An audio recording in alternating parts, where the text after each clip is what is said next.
This is the Mizuno Morelia II, made in Japan, and in my opinion, it's the best Mizuno boot ever made.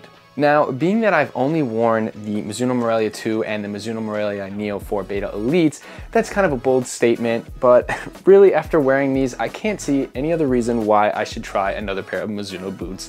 They're that good. And being that they are the made in Japan version, they retailed at $320. And now I want to jump into the in-depth and on-foot review. As always, we're gonna start with the Soleplate first. Now, this boot is more of a classic feel, so it's something more of like the Adler Lorenzo or the Copa Mundial, where it has round conical studs, but they're a bit thicker than modern day boots. The back studs are set forward probably by about ½ an inch, whereas you see most modern football boots will have them coming almost off the back of the heel directly. And I thought this was going to be an issue, but it wasn't at all. I didn't even notice it, and the Adler Lorenzo actually shares the same characteristic where the back studs are set forward about ½ an inch, and I didn't even know that when I was doing it 5 or 6 months ago, so just something interesting. Performance-wise, I only wore them on turf. I'm in Michigan right now. It's super cold out. I can't be bothered to go outside. It's kind of hard to find a place that's not turf, that's not either half frozen or just super muddy and wet to really make it worth it. So mostly been training indoors on turf with these, and I can say that the performance was great. I had no traction issues. I did never feel like they stuck too much into the turf. Anytime I rotated, pivoted, everything was great. So this Soleplate on turf is decent. It's good, it's great, and you won't have any problems. Next up, I want to talk about the upper, and all I have to say is wow.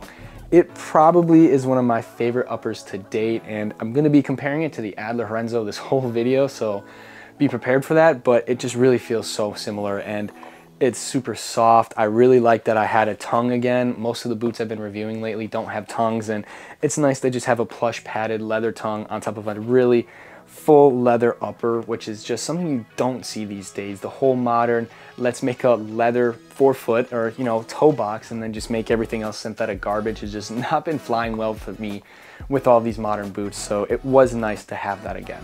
On top of this nice soft K-leather upper, you also have double stitching all throughout the entire boot. I want to say everywhere but the tongue pretty much has double stitching, and that's just really going to add to durability. Out of the box, it was super plush, and I wouldn't make any sort of changes to the upper. I don't really know what you could make better on these, and that's partly one of the reasons why I think it's the best Mizuno boot so far. For this particular pair, I want to give a huge thanks to my friend TokyoFootball.sg on Instagram. He owns his own football boot shop, and he was able to hook me up with a pair of these, and the delivery was probably the coolest part. They came in about 5 days after purchasing, which coming from Asia is kind of crazy because it takes stuff longer than that to come from California. So I'm going to leave his website, his Instagram here, and then I'm also going to link it down below. And with that, we're going to move on to lockdown. Lockdown was something that I think was very well executed on the Mizuno Morelia II. It's not something that was super crazy, but it's probably about as good as you get these days.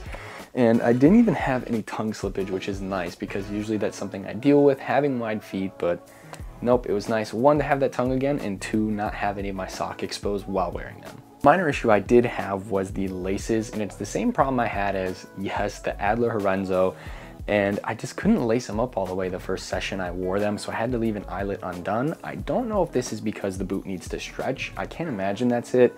So I'm assuming it has something to do with stretching out the laces as I put my foot in and stretch out the boot. I'm not entirely sure why this happens to me. It seems to be I'm the only one out of my friends who are boot heads who have this issue from what I understand. But after the first session, maybe 2 sessions, I was able to lace them up all the way. Sure, the laces weren't as long as I'd like them, but I didn't have the laces come undone either. And the only real issue with lockdown was when it wasn't laced up all the way, and you know, that just doesn't give the boot, you know, complete, how do I want to say this, complete, it doesn't even give the boot a full wrap on your foot, if you will. So sometimes I felt my heel would move around a little bit in those first couple sessions or first session or 2, but after that, lockdown was great. The insole does not provide anything to the lockdown. It's a very basic fabric insole, and I wasn't really impressed with it, but you know, I didn't really need the insole on this. It probably would be even better if I wore an 11 Pro 3 insole with these, but you know, overall, lockdown executed very well. I don't think you're gonna have any issues there. Comfort on these boots was up there with the 11 Pro 3, not quite, but that made in Japan leather is about as soft as it gets, and it's right on par with the Adler boots as well, so about as comfortable as it gets. I also like the heel cup on these a lot, which is not something I talk about much with boots, but I have some heel issues in my calcaneuses, and so having a nice solid heel is always nice, and this heel cup just fits my feet almost perfectly, and You know, not that it's an issue in other boots, but it's firm, it's solid, provides the support I like, and it's also coated in leather on top of a nice, soft, like foam inserts on the inside as well. It's really nice, and I like that a lot about these. And they're so comfortable, and a boot that I enjoyed wearing so much that I'm actually putting these in my rotation. So I'll be wearing these alongside the Adler Lorenzo, my 11 Pro 3s, and any other current boots I'm testing. So it won't be often, but when I have some time that I can actually wear these boots or games, I might break these out because the comfort was there. And if you're paying $300 or $320 for a pair of boots, they better be as comfortable as these. And I can guarantee you that if you're worried about spending the money and that it won't be worth it, it definitely will be. Size and fit of this boot is a little interesting. I talked to a bunch of my friends who are boot heads, and the consensus is to go down half a size. So to reference that, I'm a 9 in Nike across the board, and I went with an 8.5 US in the Mizuno Morelia II. Now this was the correct call, and after a little bit of stretching, it fit my foot perfect.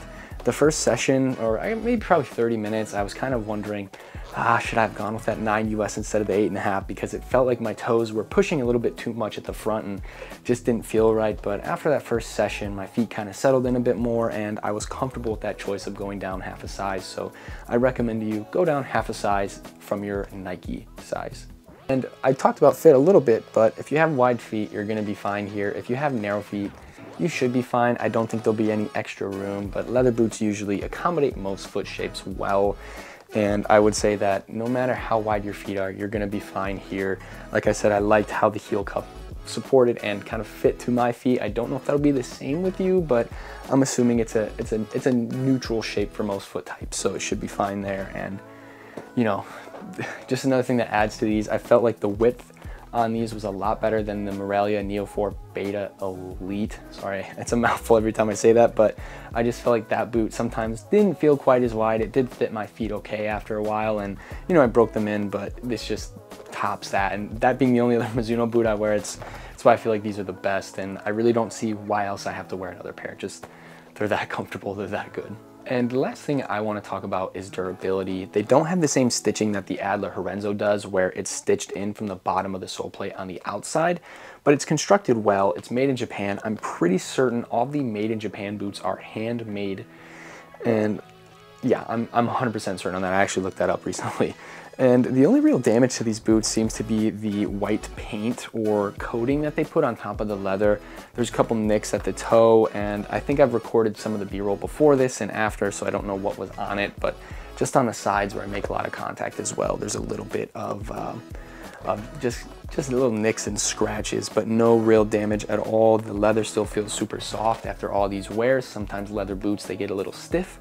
Can tell you right now, not these. So that's another good thing to know, and no real damage, no fraying on any of the threading here at all. So I imagine if you pay $320 for a pair of boots, this is actually a pair that's gonna last you a while, not something like a Nike or Adidas limited edition boot. These should be around for at least a year, year and a half.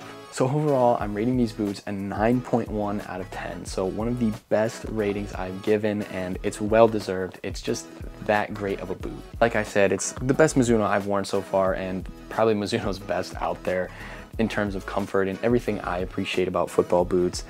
Now, the only thing that's keeping it, I think, from a higher rating has to be that price of $320. That's just a lot of money for a pair of boots, and I understand if you account the labor that goes into hand making them, the materials, importing K-leather, all that stuff.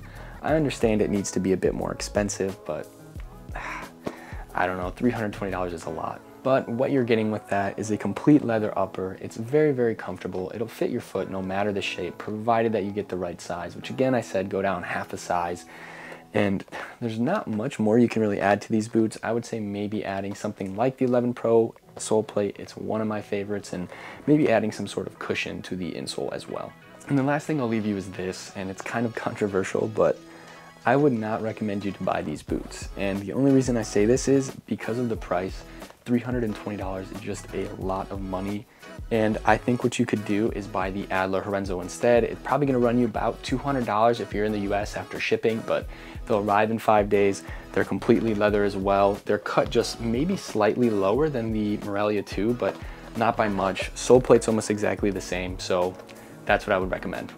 So that's all I have for you guys today. If you like this review, if you like football boot reviews, make sure to check out our channel. We have tons of that uploaded. And with that, I'll see you guys in the next review.